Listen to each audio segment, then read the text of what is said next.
दोस्तों, बिहार चुनाव का सबसे बड़ा फ्रॉड पकड़ा गया है। कोई और नहीं, देश के पीएम नरेंद्र मोदी और बिहार के सीएम नीतीश कुमार पे सरेआम बीच पैसा बांटने का बहुत ही गंभीर आरोप लगा है। और सिर्फ आरोप नहीं बल्कि इसके पुख्ता सबूत भी सामने आए हैं। आपको बता दूं कि जैसे ये खबर लीक हुई है, हड़कंप मच गया है। एक और जहां ज्ञानेश कुमार और उनका विभाग कुछ बोलने को तैयार ही नहीं है, दूसरी ओर बीच चुनाव में वोट के बदले नोट का खेल जो है सरेआम सामने आ चुका है। कैसे पीएम मोदी और नीतीश कुमार बीच चुनाव में सरेआम पैसा बांटते पकड़े गए हैं और क्यों नहीं चुनाव आयोग शिकायत और सबूत के बाद भी कार्रवाई नहीं कर रहा है, सब कुछ आपको अपनी इस 8 मिनट की रिपोर्ट में बताने वाले हैं। दोस्तों, बिहार चुनाव में इलेक्शन कमीशन पूरी तरह से फेल दिखाई दे रहा है।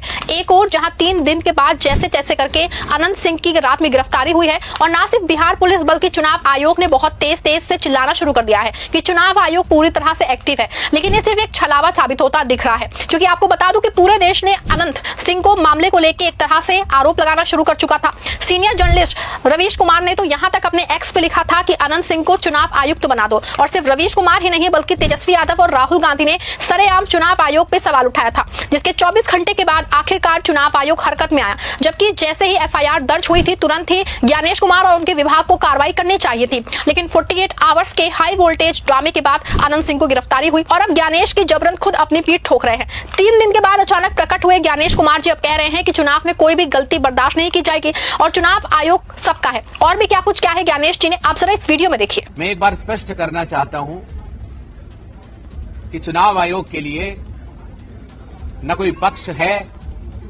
न कोई विपक्ष है, सब समकक्ष है।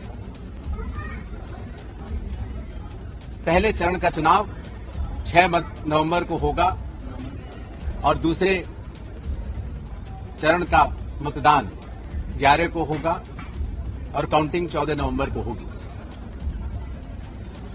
सबसे पहले मैं सभी बिहार के मतदाताओं से यह आह्वान करना चाहता हूं कि आइए चुनाव के इस पर्व को सभी लोग मिलकर मनाएं और सभी लोग अपने मत का प्रयोग करने जरूर आएं। जहां तक हिंसा की बात है, चुनाव आयोग यह स्पष्ट करना चाहता है कि election commission has zero tolerance towards violence. हिंसा की कोई भी गतिविधि बर्दाश्त नहीं की जाएगी और सामान्य मतदाता शांतिपूर्वक अपनी स्वेच्छा के अनुसार पारदर्शी तरीके से मतदान कर पाए। चुनाव आयोग उसके लिए पूरी तरह तैयार है। हमारे 243 रिटर्निंग ऑफिसर्स, उतने ही ऑब्जर्वर्स, हर जिले में जिला कलेक्टर्स, हर जिले में पुलिस के हमारे जिला अधिकारी, SP, SSPs, police observers, expenditure observers सब तैयार हैं। सुना आपने, ज्ञानेश जी का दावा है कि चुनाव आयोग सबका है और सबको एक तरह से ट्रीट कर रहा है। लेकिन जब बिहार में पीएम मोदी और सीएम नीतीश कुमार योजनाओं के नाम पे बीच चुनाव में पैसे दे रहे हैं तो चुनाव आयोग क्यों चुप है? क्यों बीच चुनाव में सरेआम वोटर्स के खाते में 10-10 हजार रुपए बांटे जा रहे हैं? देखिए कैसे बिहार में खुलेआम बीच चुनाव में वोटर्स को सरकारी योजना के नाम पे पैसे दिखाए जा रहे हैं। खबर देखिए, जनसत्ता की खबर है, पैसे बांटने पे तुरंत लगे रोक, नीतीश कुमार की इस योजना के खिलाफ चुनाव आयोग पहुंचा राजद। देखा आपने कि खबर की हेडलाइन से ही साफ है कि बीच चुनाव में योजनाओं के नाम पे पैसा बांटा जा रहा है। आपको बता दें कि ज्ञानेश जी और आजाद भारत के इतिहास में इंदिरा गांधी के बाद ये पहला ऐसा मामला है कि सरकारी योजना के बहाने पैसा बांटा जा रहा है और चुनाव आयोग चुप बैठा है। आपको बता दें कि उस समय इंदिरा गांधी और कांग्रेस पे तो कार्रवाई हो गई थी, लेकिन इस बार राष्ट्रीय जनता दल ने शिकायत की है। इसके बाद भी 24 आवर्स बीत जाने के बाद भी कोई कार्रवाई नहीं हुई है और जैसे तैसे करके chief election commissioner Gyanesh Kumar ji ने प्रेस कॉन्फ्रेंस की है, लेकिन वो इस मामले पे कुछ नहीं बोल सके। आपको बता दें कि राजद ने जो शिकायत चुनाव आयोग से की है उसमें लिखा गया है कि बिहार में चुनाव से पहले पीएम नरेंद्र मोदी और उनके सीएम नीतीश कुमार ने एक योजना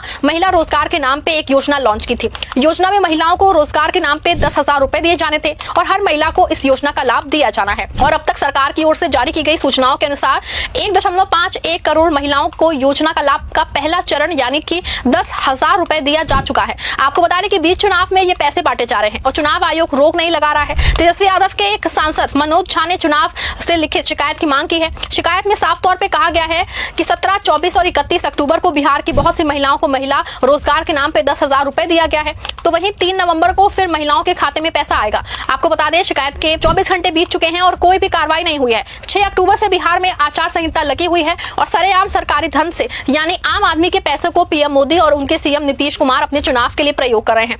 बता दें आपको कि अगर किसी महिला के खाते में 10,000 से भले से ही वो किसी सरकार की योजना से जरिए आए हो, तो क्या ये महिला ये उन पैसों के बदले वोट नहीं देंगी? लेकिन ना तो चुनाव आयोग कुछ कर रहा है, ना ही अब तक कोई एक्शन हुआ है। बता दें आपको कि सरेआम जनता के पैसों को पीएम मोदी और नीतीश कुमार अपने वोट के लिए लुटा रहे हैं और इस जनता के टैक्स के पैसे से बिहार में अपनी सरकार बनाने का दावा कर रहे हैं। ये देश का सबसे बड़ा फ्रॉड है और इस पे कोई रोक लगाने वाला भी नहीं है। ज्ञानेश जी बस ज्ञान दे रहे हैं। आपको बता दें कि आचार संहिता लगने के बाद अभी तक देश में सरकारी योजनाओं के पैसे तक वापस हो जाते थे, लेकिन इस बार नोट के बदले वोट का खेल सरेआम चल रहा है और इस पे चुनाव आयोग पूरी तरह से मौन है। सुनिए तेजस्वी यादव ने क्या कुछ कहा। लगातार जो है चुनाव आयोग गायब है। 10-10 हजार रुपए चुनाव के बीच में बांटा जा रहा है, रिश्वत दी जा रही है। चुनाव आयोग कहीं नहीं नजर आ रहा, कोई एक्शन नहीं ले रहा। चुनाव आयोग गोली मारी जा रही है, हत्या की जा रही है, कहीं एएसआई की हत्या कर दी जा रही है, विपक्षी दलों के नेताओं की हत्या कर दी जा रही है। चुनाव आयोग गायब है। जनता बिहार की देख रही है। इस बार चुनाव में भाजपा और एनडीए को उठा के पटकने का काम करेगा, सरकार से बाहर करने का काम करेगा। सुना आपने कि तेजस्वी साफ तौर पे कह रहे हैं कि 10,000 रुपए महिलाओं का वोट के बदले वो दिए जा रहे हैं और लेकिन चुनाव आयोग चुपचाप बैठा है और कोई भी कार्रवाई नहीं कर रहा है। ऐसे में पूरे बिहार में वोट के बदले नोट का खेल जो है सरेआम चल रहा है। बता दें आपको कि इसके पीछे दोहरी चाल है। करीब 1.51 करोड़ महिलाओं को दिए जा चुके हैं और आगे 3 तारीख को दिए जाएंगे।